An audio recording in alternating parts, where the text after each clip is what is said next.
Hi my dear student, I am Ritesh Kumar Verma. आज के इसके पहले टॉपिक में हमने आपको जो है ग्लाइकोलाइसिस के बारे में बताया था और आज के टॉपिक में हम आपको क्रेब्स साइकिल के बारे में बताएंगे। ग्लाइकोलाइसिस में जैसा कि हमने बताया था कि जो है एक ग्लूकोज मॉलिक्यूल टूट करके एक है दो मतलब पायरुविक एसिड का फॉर्मेशन करता है। अब ये पायरुविक एसिड जो है माइटोकॉन्ड्रिया के अंदर इंटर करता है और एक पायरुविक एसिड से एक बार साइकिल, यानी कहने का मतलब कि एक ग्लूकोज से दो पायरुविक एसिड बना हुआ है।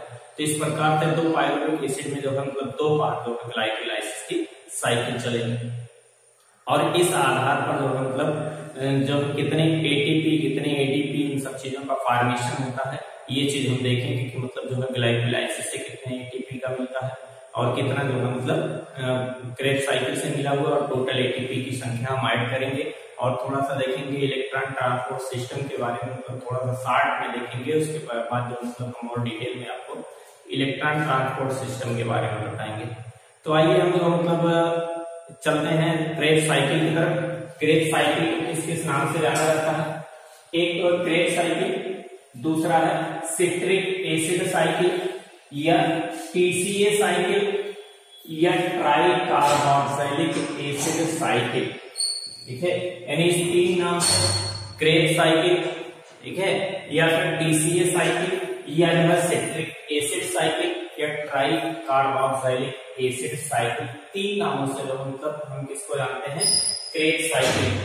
क्रेब्स नामक साइंटिस्ट के द्वारा इसका मतलब इसका डिटेल अध्ययन किया गया था, ठीक है, इसलिए इसे हम क्रेब्स साइकिल के नाम से जानते हैं, ठीक है। और दूसरी चीज क्या है, मतलब क्रेब्स साइकिल जो होता है वो जो मतलब इसमें सिट्रिक एसिड का सबसे पहला प्रोडक्ट होता है सिट्रिक एसिड, जिसका फॉर्मेशन होता है। तो पहले प्रोडक्ट में सिट्रिक एसिड के फॉर्मेशन के कारण जो है मतलब इसे हम सिट्रिक एसिड साइकिल कहते हैं, ठीक है। जैसे कि हम यहाँ पे देखते हैं मतलब जो है ये हम देखें कि एक पायरुविक एसिड जब एसिटिल को एंजाइम ए का फॉर्मेशन करता है, ठीक है, एक पायरुविक एसिड जो है एसिटिल को एंजाइम ए का फॉर्मेशन करेगा, उस समय जो मतलब एसिटिल को एंजाइम ए के फॉर्मेशन के समय हम ये देखेंगे मतलब जो है किस प्रकार से आप ये देखेंगे मतलब जो है किस प्रकार से एसिटिल को एंजाइम ए का फॉर्मेशन होता है और एक डीकार्बोक्सिलेशन प्रोसेस होता है।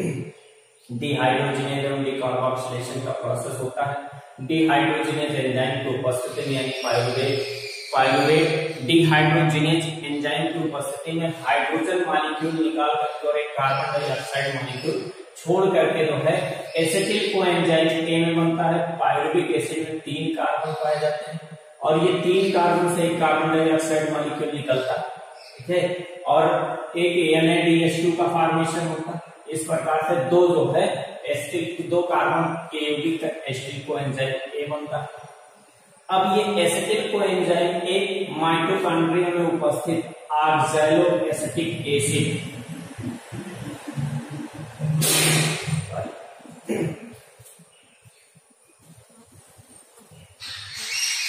ऑक्सैलो एसिटिक एसिड, ठीक है, यानी OAA शॉर्ट फॉर्म में हमने यहाँ पे लिखा है। OAA से जो 4 कार्बन परमाणुओं का यौगिक है, इसमें जो है 4 कार्बन परमाणु होते हैं, इससे जो है ऐड होकर के सिट्रिक एसिड के मॉलिक्यूल का फॉर्मेशन करता है, ठीक है। अब सिट्रिक एसिड हमारा क्या है, ये 6 कार्बन जो है परमाणु वाला मॉलिक्यूल है। 6 कार्बन परमाणु का मॉलिक्यूल होता है। इस 6 कार्बन परमाणु के मॉलिक्यूल में इस 6 कार्बन परमाणु के मॉलिक्यूल को जो हम मतलब एकोनिटेज एंजाइम की उपस्थिति में यानी सिट्रिक एसिड एकोनिटेज एंजाइम की उपस्थिति में सिस एकोनिटिक एसिड का फॉर्मेशन करती है। किस चीज का? सिस एकोनिटिक एसिड का फॉर्मेशन करती है। अब ये सिस एकोनिटिक एसिड भी एकोनिटेज एंजाइम के परसेंट में आइसोसिट्रिक एसिड का फॉर्मेशन करता है, ठीक है। अभी तक यहां तक आप देख रहे हैं कि ये मॉलिक्यूल जो है सिर्फ जो मतलब एक्सचेंज हो रहे हैं, अलग अलग प्रकार के जो मतलब मॉलिक्यूल का फॉर्मेशन कर रहे हैं, सिर्फ यही चीज हो रहा है। बाकी ऐसा कुछ नहीं हो रहा है, मतलब जो है इसमें से कोई कार्बन निकलना हो या ऐसा कुछ कोई भी प्रक्रिया नहीं हो। ठीक है, इस प्रक्रिया में फिर मतलब आइसोसेट्रिक एसिड के बाद फिर आप देखेंगे कि आइसोसेट्रिक एसिड के बाद कार्बन डाइऑक्साइड एक मॉलिक्यूल निकले, फिर जो है कुछ हाइड्रोजन निकलेंगे जिसे एक्सेप्ट करने के लिए NAD+ होगा और NAD+ से NADH2 का फॉर्मेशन करेगा। ठीक है, यानी आइसोसेट्रिक एसिड जो है आइसोसिट्रेट डिहाइड्रोजिनेज, आइसोसिट्रेट डिहाइड्रोजिनेज नामक एंजाइम की प्रेजेंस में, ठीक है, आइसोसिट्रेट डिहाइड्रोजिनेज एंजाइम के प्रेजेंस में एक कार्बन डाइऑक्साइड, ठीक है, और कुछ हाइड्रोजन मॉलिक्यूल निकालता है जिसे NADH के द्वारा एक्सेप्ट किया जाता है और इस प्रकार से NADH से जो मतलब NADH2 का निर्माण होता है और अल्फा कीटो ग्लूटारिक एसिड में कन्वर्ट होता है। अल्फा कीटो ग्लूटारिक एसिड में कन्वर्ट हो जाता है जिसमें 5 कार्बन परमाणु होते हैं। इस यौगिक में कितने होते हैं? 5 कार्बन परमाणु होते हैं और इन 5 कार्बन परमाणुओं के जो है यौगिक में फिर पुनः जो है alpha keto glutaric acid dehydrogenase enzyme के प्रेजेंस में एक और कार्बन डाइऑक्साइड निकालेगा, एक कार्बन डाइऑक्साइड और निकालेगा और NAD+ फिर जो मतलब डिहाइड्रोजिनेज हो रहा है, हाइड्रोजन निकल रहा है तो हाइड्रोजन एक्सेप्टर NAD+ होता है। NAD+ जो फिर क्या बनाएगा? NADH2 का फॉर्मेशन करेगा। 2 बार कार्बन निकला, इस प्रकार से हमारा 4 कार्बन परमाणु का सक्सिनिल कोएंजाइम A का फॉर्मेशन हुआ। सक्सिनिल कोएंजाइम A, ठीक है। अब succinyl coenzyme A succinate thiokinase, succinate thiokinase enzyme की उपस्थिति में जो है मतलब एक GTP का फॉर्मेशन करेगा और इस GTP को जो मतलब समकक्ष किसके मानते हैं? ATP के, यानी ATP GTP मतलब जो है इस प्रकार से ATP को जो है GTP माना जाता है और फॉर्मेशन किसका करेगा? सक्सिनिक एसिड का। इसका फॉर्मेशन करेगा सक्सिनिक एसिड का। अब succinic acid succinate dehydrogenase enzyme की उपस्थिति में, ठीक है, हाइड्रोजन रिलीज करेगा। तो हाइड्रोजन रिलीज करेगा तो यहां पर जो है NAD नहीं बल्कि यहां पर FAD+ जो उपस्थित रहेगा जो FADH2 का फॉर्मेशन करेगा। एक NAD यहां बना NADH2, दूसरा NAD यहां बना, ठीक है, और यहां पर पहला FAD बन रहा है, पहला FAD बन रहा है और फ्यूमेरिक एसिड का फॉर्मेशन करता है जिसमें कार्बन परमाणु 4। फ्यूमेरिक एसिड फ्यूमरेज एंजाइम की उपस्थिति में माइलिक एसिड का फॉर्मेशन करता है। 4 कार्बन परमाणु, कोई अंतर नहीं।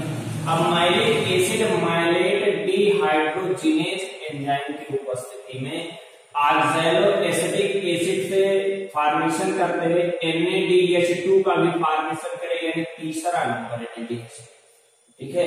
तो इस प्रकार से अगर हम देखें कि एक बार साइकिल चलने पे 1 2 3, ठीक है, यानी एक बार पायरुविक एसिड की साइकिल चलने पर 3 NADH2 का फॉर्मेशन होता है। ये पायरुविक एसिड के दोनों मॉलिक्यूल होंगे तो ये जो मतलब क्या हो जाएगा? 2 गुना हो जाएगा, यानी हम कहेंगे मतलब जो है इस प्रकार से कितना फॉर्मेट हो जाएगा? आप ऐसे देख लीजिए, एक बार में 3 NADH2 बन रहा है तो 2 बार में कितना बनेगा? 6 NADH2, ठीक, 6 बन जाएगा।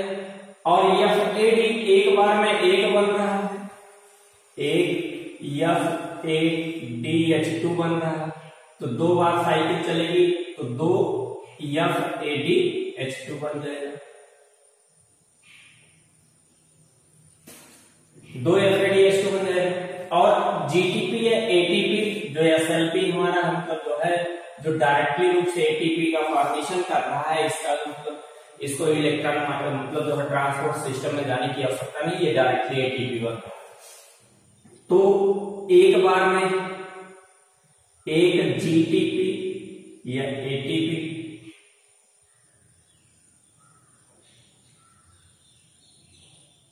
तो 2 बार में क्या हो जाएगा, 2 एटीपी। ठीक, तो ये इतना हुआ। और दूसरी चीज, इसके पहले पायरुविक एसिड से एस्टिल कोएंजाइम ए के बनने में, ये तो क्रेब्स साइकिल। ठीक है, अब क्रेब्स साइकिल में अगर आप करें तो एक NADH2 से 3 एटीपी बनता है, 3 × 6 एटीपी, 6 यहाँ पे है ना, 6 एटीपी। और यहाँ पे जो है एक FAD से 2 एटीपी बनता है, 2 × 2 एटीपी। ठीक, और यहाँ पे तो एटीपी डायरेक्टली है 2 एटीपी। अब इनको जोड़ लीजिए, 6 × 18 और ये हो जाएगा 2 × 4 यानी कुल मिलाकर के 4 एटीपी ये हो जाएंगे, ये 18 एटीपी हो जाएगा। ठीक है, 18 × 4 22 और 2 24 एटीपी, 24 एटीपी, 42 24 एटीपी।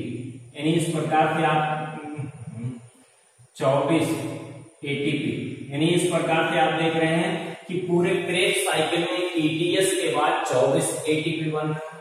ठीक है, और हमने आपको बताया था कि 8 एटीपी कहां बना था, 8 एटीपी जो है जब माइलेट डिहाइड्रोजिनेज वाले जो है शटल सिस्टम में आता, 8 एटीपी हमारा बचा था ग्लाइकोलाइसिस से।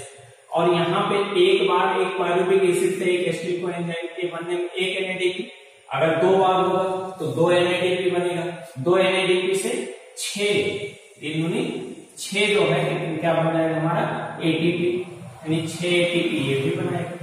अब कुल मिलाकर के कितना हो गया, 24 × 6 = 38 एटीपी। यानी ये कुल मिलाकर के हमें शुद्ध रूप से जो लाभ होता है वो 38 एटीपी का, 2 एटीपी जो है मतलब खर्च हो जाते हैं, बनता है टोटल 40 एटीपी, और 2 एटीपी हमारा जो मतलब खर्च हो जाता है कहां पर, ग्लाइकोलाइसिस प्रोसेस में खर्च हो जाता है। इसलिए 38 एटीपी का हमें शुद्ध लाभ होता है पूरे जो है, यानी पूरे क्रेब्स साइकिल की बात करें। अब इसमें अलग से अगर देखा जाए कि आइसोसिट्रिक एसिड और अल्फा कीटोग्लूटारिक एसिड के बीच एक NAD बनता है, NADH2, और अल्फा कीटोग्लूटारिक एसिड से सक्सिनिल कोएंजाइम ए के बीच एक NAD बनता है। ठीक है, और तीसरा वाला माइलिक एसिड से ऑक्सैलिक एसिड बनने के समय एक NAD बनता है। ठीक है, और FAD जो बनता है वो सक्सिनिक एसिड से जो है मतलब फ्यूमेरिक एसिड बनने के टाइम पर बनता है। तो ये चीजें, और उसके पहले अगर सक्सिनिल कोएंजाइम ए और सक्सिनिक एसिड में के बीच में GTP या ATP का फॉर्मेशन होता है। तो इस प्रकार से हम ये चीज कह सकते हैं, ये क्रेब्स साइकिल जो चलता है ये स्टेप आपको याद करना पड़ेगा। ठीक है, शार्ट नोट में मतलब जो शार्ट वीडियो हम बनाएंगे तो उसमें कुछ मतलब आप हमको ट्रिक देंगे कि जिस ट्रिक के आधार पर मतलब जो है आप क्रेब्स साइकिल या क्रेब्स साइकिल के एंजाइम आप जान सकते हैं। थोड़ा सा इलेक्ट्रॉन ट्रांसपोर्ट सिस्टम के बारे में देख लीजिए। इलेक्ट्रॉन ट्रांसपोर्ट सिस्टम या ETS, इसमें सिर्फ कॉम्प्लेक्स 5 कॉम्प्लेक्स होते हैं। आप ये चीज देखिए, 5 कॉम्प्लेक्स होते हैं, जिसमें पहला कॉम्प्लेक्स होता है NADH2 डिहाइड्रोजिनेज कॉम्प्लेक्स, यानी पहले कॉम्प्लेक्स में NADH2 का जो मतलब डिहाइड्रोजिनेज होता है और उसके थ्रू ATP का फॉर्मेशन होता है। दूसरा कॉम्प्लेक्स है FADH2 डिहाइड्रोजिनेज कॉम्प्लेक्स, दूसरा वाला है FADH2 डिहाइड्रोजिनेज कॉम्प्लेक्स। और तीसरा वाला कॉम्प्लेक्स हमारा है साइटोक्रोम BC1 और साइटोक्रोम रिडक्टेज। ठीक है, साइटोक्रोम रिडक्टेज भी कहा जाता है या BC1 कहा जाता है। चौथा कॉम्प्लेक्स हमारा साइटोक्रोम A3 और cytochrome oxidase complex.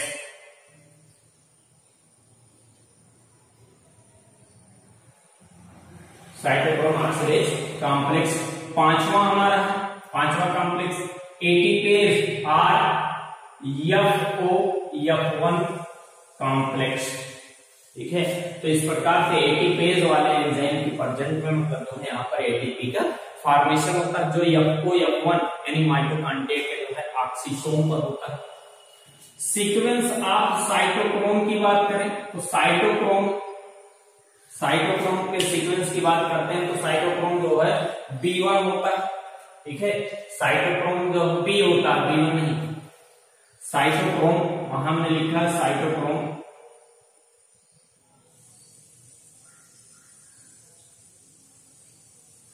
Cytochrome B है पहले, मतलब ये सीक्वेंस है। उसके बाद साइटोक्रोम C1 है, फिर साइटोक्रोम C, साइटोक्रोम C, फिर मतलब आप देखेंगे साइटोक्रोम A, साइटोक्रोम A और साइटोक्रोम A3। तो ये सीक्वेंस है, इस प्रकार से इलेक्ट्रॉन जो है क्या होते हैं, मूव होते हैं B, C1, C, A, A3, ठीक है। यानी यहाँ पे उल्टा आप देखेंगे B, C, A की तरफ जा रहा है, लेकिन B, C1, A, फिर मतलब जो B के बाद C1 है, फिर C है, फिर A है, A3, ठीक है। यानी इस प्रकार से साइटोक्रोम जो है मतलब क्या होते हैं कि इसमें ETS में जो है साइटोक्रोम जो इलेक्ट्रॉन एक्सेप्टर या इलेक्ट्रॉन कैरियर होते हैं, वो इलेक्ट्रॉन को जो है इसी सीक्वेंस में होते हैं, इसी सीक्वेंस में लेके जाते हैं, ठीक है। यूबिक्लोन की बात करें, यूबिक्लोन ऐसा मोबाइल इलेक्ट्रॉन कैरियर है, ठीक है। यूबिक्लोन जो है मतलब एक क्या है, मोबाइल इलेक्ट्रॉन कैरियर होता है। जो mobile electron carrier complex first और सेकंड दोनों में सेम टाइम में वर्क करता है, एट सेम टाइम में एक साथ ही वर्क करता है। यूबिक्लोन मोबाइल इलेक्ट्रॉन कैरियर होता है, तो ये फर्स्ट और सेकंड दोनों में मूव करता रहता है। कॉम्प्लेक्स फर्स्ट यानी H2 डिहाइड्रोजनेज और FAD H2 डिहाइड्रोजनेज वाले में जो है दोनों में एक साथ वर्क करता है। साइटोक्रोम C, साइटोक्रोम C एक मोबाइल कॉम्प्लेक्स है, यानी मोबाइल इलेक्ट्रॉन कैरियर मतलब जो मोबाइल इलेक्ट्रॉन कैरियर होता है, ये जो मतलब किसके बीच करता है, तीसरे और चौथे कॉम्प्लेक्स के बीच।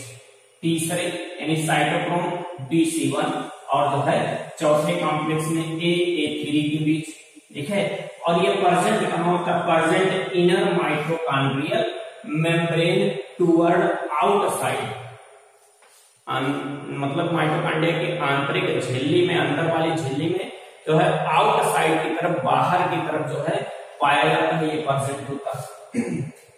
सभी साइटोक्रोम जो होते हैं, सभी साइटोक्रोम आयरन कंटेनिंग होते हैं, Fe कंटेनिंग होते हैं, ठीक है। सिर्फ कौन है, A3, A3 में जो है क्या होता है, आयरन और जो है कॉपर कंटेनिंग होता है। सिर्फ A3 को आप मतलब A3 छोड़ दीजिए, बाकी सब में जो है आयरन कंटेनिंग होता है, लेकिन इसमें आयरन और कॉपर दोनों होता है। तो इस प्रकार से मतलब जो है ये जो कैरियर कंटेनिंग की बात होगी। इनहिबिटर्स की बात करें कि जो मतलब इलेक्ट्रॉन ट्रांसपोर्ट सिस्टम को इनहिबिट करने वाले कौन कौन से होते हैं, ठीक है।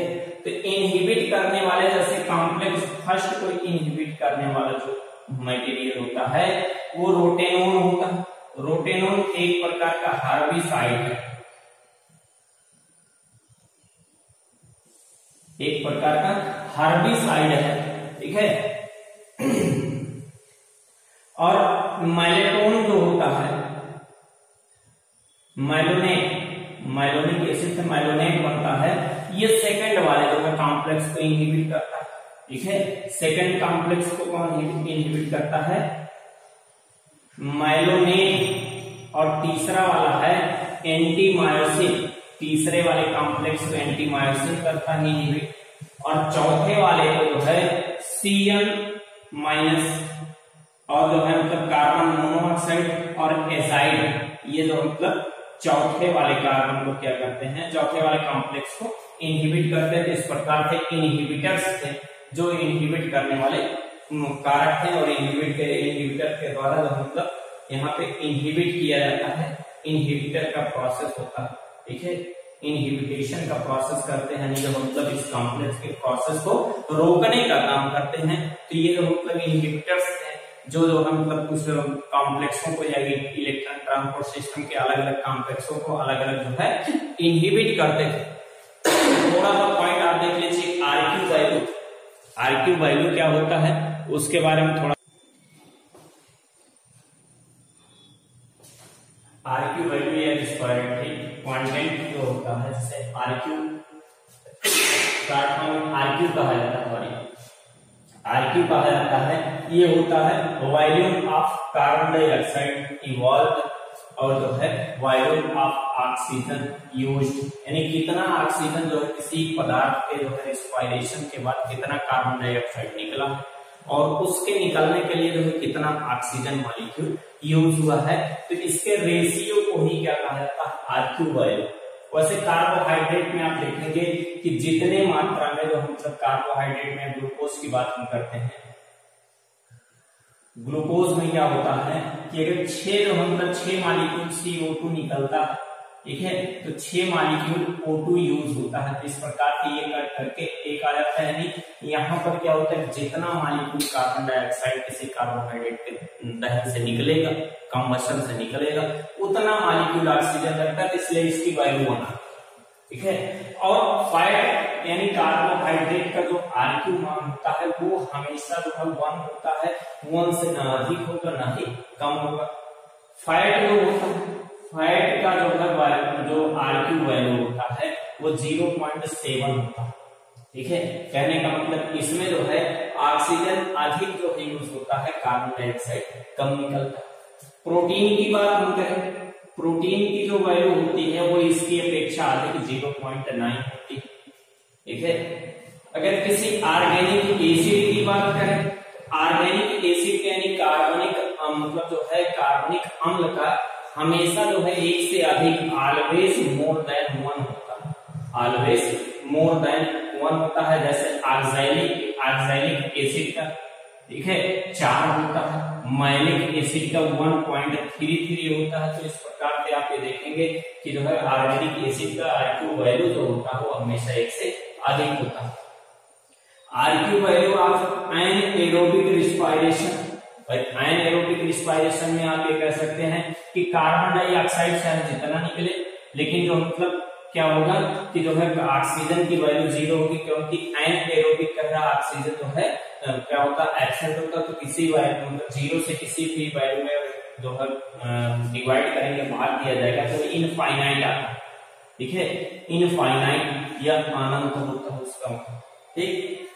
और RQ value of can plant या सकुलेंट प्लांट या जीरोफिटिक प्लांट या अपिंसिया कैक्टस या फिर जो है डार्क एसिडिफिकेशन, इन सबकी वैल्यू जो मतलब जो है जो आरक्यू वैल्यू आती है वो आरक्यू वैल्यू 0 आती है। तो इस प्रकार से ये आरक्यू वैल्यू का मान था, आरक्यू वैल्यू के पॉइंट थे जिसमें जो मतलब हम देखें कि अलग अलग पदार्थों के यानी आरक्यू मान जो सबस्ट्रेट कंसंट्रेशन या सबस्ट्रेट के जो मतलब नेचर पर जो है डिपेंड करता है, या जो मतलब आधारित पदार्थ पर डिपेंड करता है, जिसके आधार पर हमने देखा कि अलग अलग पदार्थों का अलग अलग आरक्यू वैल्यू आता है। तो इस प्रकार से यहाँ तक का आज का टॉपिक हमारा जो है यहीं तक था। फिर आगे नेक्स्ट टॉपिक लेकर के आएंगे नए जो मतलब नए टॉपिक के साथ। आज के बाद फिर मतलब आज के लिए जो है थैंक यू, जय हिंद।